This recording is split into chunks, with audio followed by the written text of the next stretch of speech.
Before we get to the charts of Tesla, I want to go over a tweet that Elon Musk put out earlier this week in response to the CEO of GM's comment on electric vehicles. So GM CEO, her name is Mary Barra, said that she doesn't see profitable electric cars in the 30K to 40 range until the end of the decade. So what does Elon say in response? Tesla aspires to be as helpful as possible to other car companies. We made all our patents freely available several years ago. Now we are enabling other companies to use our supercharger network. Also happy to license autopilot, FSD, or other Tesla technology. So two things. He's opening up their charger network to Ford and Tesla in a partnership a couple of weeks ago. Now he's saying, hey, we can also open up our intellectual property. And why is he doing this? Well, it's a huge revenue stream that wasn't probably considered in the past. Let's get into this article from the Motley Fool. And it's titled, Tesla may have just unlocked a new profitable revenue stream. Tesla created what is called the North American Charging Standard, which is used on all its vehicles and charging stations in the US and Canada.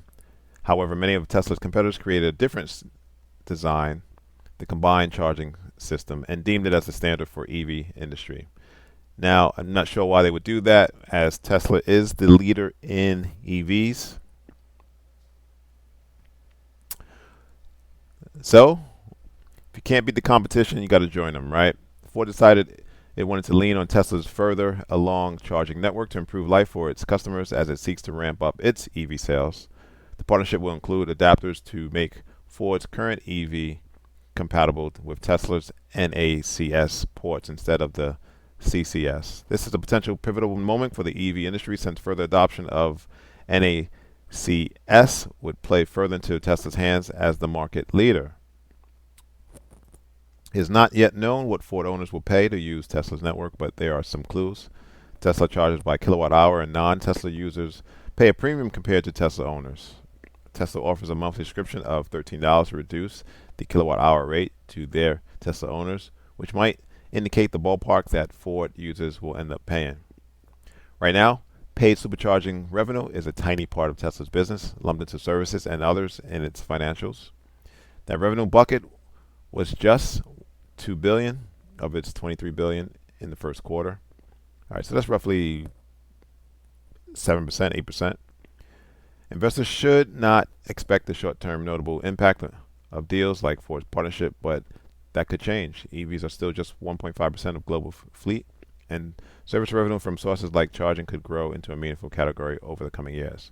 So what if Tesla starts offering their autopilot technology to other companies?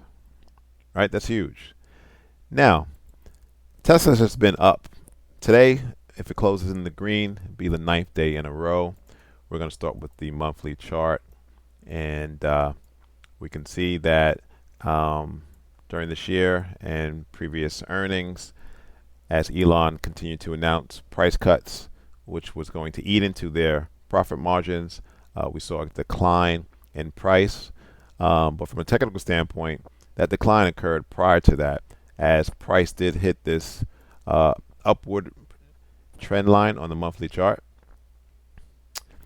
However, if we scroll down to the weekly chart, this was about the time where we saw a reversal, and on one of the particular models, Tesla actually increased the price by a couple $100.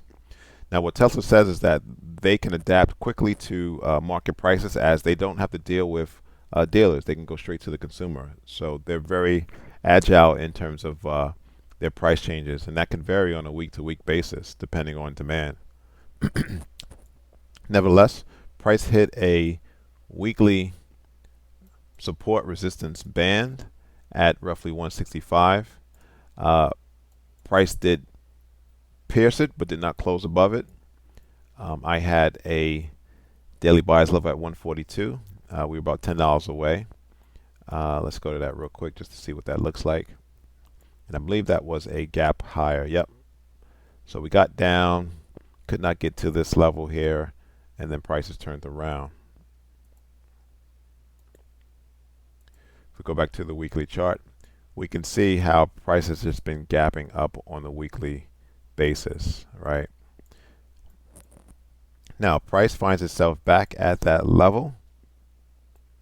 However,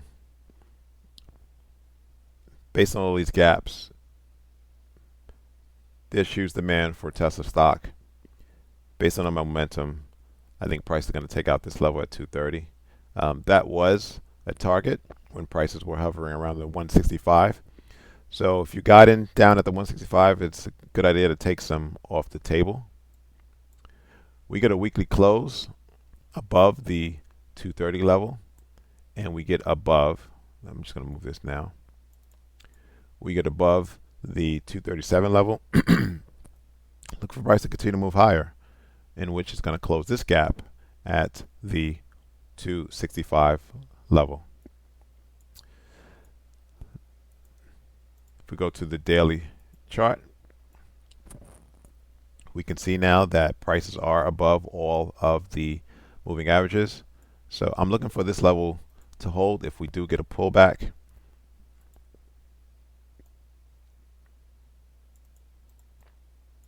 That's the psychological round hole number of 200.